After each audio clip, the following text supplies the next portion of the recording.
Hi, everybody. I'm here with Alan Walker, and we're going to be talking recruiter enablement. Really useful fact for you before we start is Alan and I were born on the same day, 1 year apart. And I want you to comment in the chat here who was born first.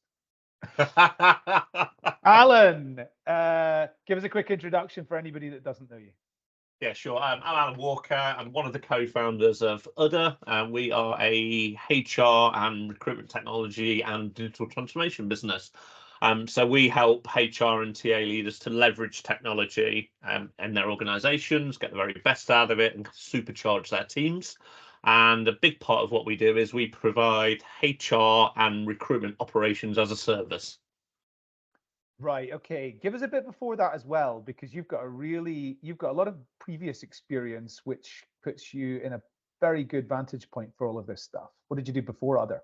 Yeah, sure. So before I had 15 odd years in the recruitment space, both agency side and in-house. My last in-house role was leading talent acquisition for Pearson, the world's largest education business. I looked after hiring for a population of about 20,000 people globally, and had teams in as far west as San Antonio in the US and as far east and south as Sydney. So kind of global role and responsible for TA and TA operations in that organization. Great. Okay. So first question, what's recruiter enablement to you? Yeah, I think recruiter enablement for me, it's about providing recruiters with the tools, the resources, the technology, the support, the processes, the training to enable them to be as good as possible at their job. So it's trying to break down all the barriers to all of the stuff they need to be successful and make sure they've got it relatively easy to hand. Yeah. Okay. So like specifically, what are some of the types of things that maybe you've done in the past, or you do with your customers today, or you recommend with your customers today, which you think people should be thinking about? The obvious ones that kind of stand out are around tools and technology. That's a biggie.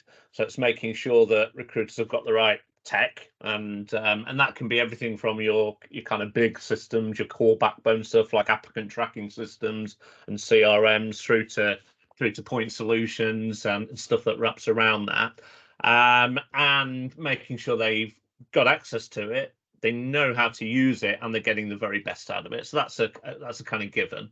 Another piece is around making sure that the processes work for recruiters, work for the business, work for candidates, work for hiring managers, etc., and making sure that any bottlenecks within that process are identified, any inefficiencies are identified, and then collaboratively as an organization those are worked through and they're supported. A big bit of what we used to do again was around data and analytics. Recruiters were less interested in it, but by us understanding what recruiters were doing and through data and analysis, it helps us be better at supporting them to be better at their jobs.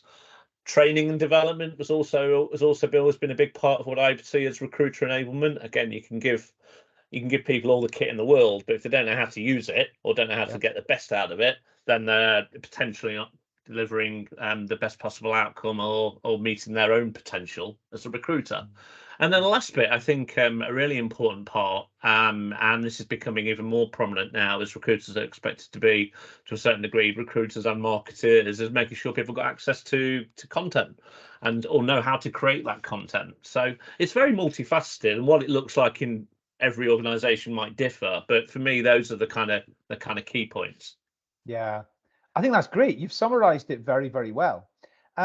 I want to just move on to, since I've got privileged access to you here, I just want to move on to something slightly broader, which is like, you've got great visibility on more generally what's going on kind of in talent acquisition and in talent acquisition tech. Like, what are the big things that are happening as of, it's the 19th of July 2023? What are the big trends and things that like you're dealing with and your customers are dealing with right now? The biggest one is it's not even the elephant in the room. Everyone's fully aware of its existence. Everyone's talking about it. Whether they've identified it as the cracked animal yet, who knows? But it's AI. Yeah. And more specifically, it's generative AI. Yeah. So let's use ChatGPT or OpenAI as a proxy for that. It seems like every single conversation I'm in at the moment is in and around that in some way, shape, or form. Yeah. And whether it's TA leaders thinking how do I leverage it? How do I use it as a leader? Or how do my team use it and get the very most out of it? Because most of the conversations that I'm in are around that. I've done, I think in the last couple of months, I've been on 3 or 4 different webinars talking about it. I've got a big session at the end of August with Indeed's population of TA leaders in the US, where I'm talking about AI in recruitment and how they, as leaders, can get the best out of it. It's a hot topic for obvious reasons. Yeah. But I think for vendors, they're also looking at how their clients are pushing them to include AI in their product offering, and vendors like how do we weave this into what we deliver as a product? So it's it's the hot topic without doubt. I imagine a lot of vendors are shoehorning it in where there's actually not a good use case right now. I think that's fair. I'm not going to be as unfair to kind of call any out, but you're right. But haven't they always had them? AI has been like the lead thing from a marketing perspective for the last 5 or 6 years. I think what people used to recognise as AI versus what became AI on, was it something like the 1st of December when ChatGPT suddenly released itself into the wild, has changed drastically. AI used to always be around automation or machine learning or big data and all that kind of thing. Now and when anybody says AI, it's, oh, what kind of content can you create for me? Or how can you answer this question? Or how can I suddenly be more productive in my own personal job? Not just how can we be more productive as an organization. So it's changed the landscape a wee bit. And I think there'll be some vendors out there who are actually probably questioning the need for themselves and their existence, because suddenly things have gone a little quiet because people are thinking, well, do I need to use that tool when I've got this over here that's a fraction of the cost and actually is 10 times as powerful? So it's an interesting ongoing topic, definitely. Yeah, but so I'm slightly rude about vendors who are going and like shoehorning OpenAI into their product for like just bonus points on their website. But at the same time, I mean, the amount of rubbish I've seen from people going, yeah, I can get ChatGPT to assess my candidates, and I can get ChatGPT to find purple squirrels, and it's like ChatGPT creates text. It's not for that.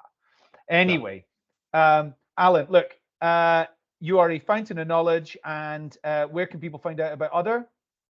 Our website, which is amusingly named, I think, Udder.rocks is the website address. ROCKS, not ROX. Or on LinkedIn, I'm all over that. Yeah, great.